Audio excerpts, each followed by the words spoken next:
വലിയ കടബാധ്യതകൾ ഏറ്റെടുത്തൊരു സർക്കാരാണ്. അതിൻ്റെ പ്ലാൻ സൈസിൽ മാറ്റം വരുമ്പോൾ സ്വാഭാവികമായിട്ട് വലിയൊരു ഫണ്ട് വിഹിതം വാങ്ങുന്നത് തദ്ദേശ സ്വയംഭരണ സ്ഥാപനങ്ങളാണ്. അപ്പോൾ അതിനനുസരിച്ചുള്ള ഒരു ഷോർട്ട് തദ്ദേശ സ്വയംഭരണ സ്ഥാപനങ്ങൾ വന്നു എന്ന് തന്നെ മുഖ്യമന്ത്രി നിയമസഭയിൽ സമ്മതിക്കുകയും ചെയ്തിട്ടുണ്ട്.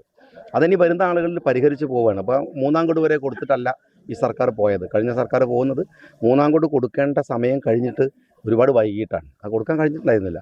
പക്ഷേ ഞങ്ങളുടെ പീരീഡ് വരുമ്പോൾ അടുത്ത ഗഡു ആദ്യ സമയത്ത് തന്നെ കൃത്യമായിട്ട് കൊടുക്കും. സെൻട്രൽ വിഹിതത്തിൽ ഇപ്പോൾ അർബൻ ചാലഞ്ച് വഴി ഇപ്പോൾ നഗരസഭകൾക്കൊന്നും ആ വിഷയം വരാൻ പോണില്ല. 5000 കോടിയാണ് മെനഞ്ഞാന്ന് ഞങ്ങളതിൽ ട്രെയിനിങ് ഒക്കെ കഴിഞ്ഞതാണ്. 5000 കോടി എന്ന് പറയുന്നത് 20,000 കോടിയാണ്. കാരണം 5000 എന്ന് പറയുന്നത് സർക്കാരിൻ്റെ ഗ്രാൻഡാണ്. അതിൻ്റെ കൂടെ ലോണായിട്ടോ മുനിസിപ്പാലിറ്റിക്ക് 25% ചേർക്കാം, 50% PPP ആയിട്ട് പുറത്തുനിന്ന് വരാം. അങ്ങനെ വെച്ചാൽ 5000 എന്നത് 20,000 കോടിയുടെ ഇൻവെസ്റ്റ്മെൻറ്റ് വളരെ പെട്ടെന്ന് തന്നെ കേരളത്തിൽ നടക്കുകയാണ്. ഞങ്ങളുടെ ട്രെയിനിങ് ഒക്കെ മെനഞ്ഞാന്ന് കഴിഞ്ഞു. അപ്പോൾ അങ്ങനെ ഒരു പ്രശ്നം വരില്ല. പക്ഷേ എന്ന് കരുതി അതൊരു പ്രശ്നമല്ല എന്ന് ഞാൻ പറയുന്നില്ല, പ്രശ്നമാണ്. എല്ലാവരും മുറുക്കി എടുക്കുമ്പോൾ സ്വാഭാവികമായിട്ട് നമുക്ക് ആ ബുദ്ധിമുട്ടുണ്ടാകും.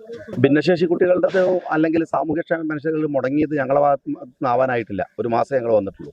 ഞങ്ങൾ അങ്ങനെ ഒരു മോസ്റ്റ് ഡിസേർവിംഗ് ആയിട്ടുള്ള ഒരു മേഖലയിലും ഒരു ബുദ്ധിമുട്ട് ഇതുകൊണ്ട് ഉണ്ടാക്കില്ല. അതൊക്കെ പരിഹരിച്ചു കൊണ്ടു. അതൊരു വർത്തമാനത്തിൻ്റെ കാര്യമില്ലല്ലോ. ആ സമിതി വരുന്നത് വരെ അതിനകത്ത് പറയുന്ന കമന്റുകൾക്കൊന്നും യാതൊരു കാര്യമില്ല.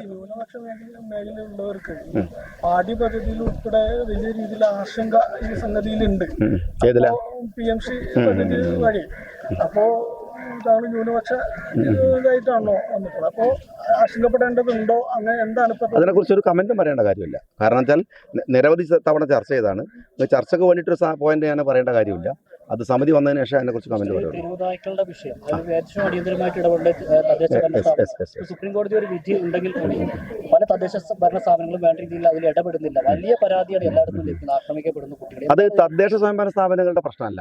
അവരെ മാത്രം പറയുന്ന ഒരു കുറ്റം പറഞ്ഞുകൂടാ. കാരണം ഞങ്ങൾ വകുപ്പിൽ തന്നെ അതിന് ഡയറക്ഷൻ കൊടുക്കാനുള്ള സമിതി ഉണ്ടാക്കിയിട്ടുണ്ട്. കാരണം സുപ്രീം കോടതി വിധിയുടെ പശ്ചാത്തലത്തിൽ പഠിച്ചിട്ട് ഇതിനകത്ത് ഇറങ്ങാൻ കഴിയുള്ളൂ. ഞങ്ങളതിന് മൊഡ്യൂൾ ഉണ്ടാക്കിയിട്ടുണ്ട്. വളരെ കൃത്യമായിട്ടുള്ള ഒരു പ്രോട്ടോക്കോൾ ഉണ്ടാക്കിക്കൊണ്ടിരിക്കുകയാണ്. ദയാവധം എന്നൊക്കെ പറയുന്നതിനൊക്കെ ഒരു പ്രോട്ടോക്കോളിൻ്റെ പ്രശ്നമുണ്ട്. അപ്പോൾ അത് സുപ്രീം കോടതി വിധിയുടെ പശ്ചാത്തലത്തിൽ വളരെ റീസെൻ്റായിട്ട് അത് വരും.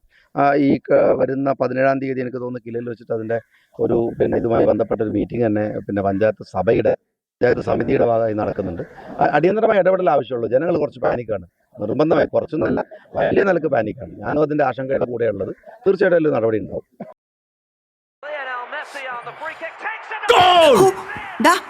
കല്യാണം കഴിഞ്ഞ് കുറച്ച് ദിവസമല്ലേ ആയുള്ളൂ.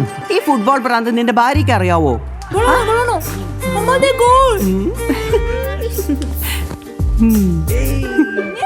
ഇതാണ് പെർഫെക്റ്റ് മാച്ച്. അതിന് എന്നെ സഹായിച്ചത് നെസ്റ്റ് മാട്രിമോണി. കേരളത്തിൽ ആദ്യമായി AI സഹായത്തോടെ perfect matching, full time support, night train staff, 1 time fee. Matrimony Nest എങ്കിൽ വിവാഹം ബെസ്റ്റ്. Nest Matrimony.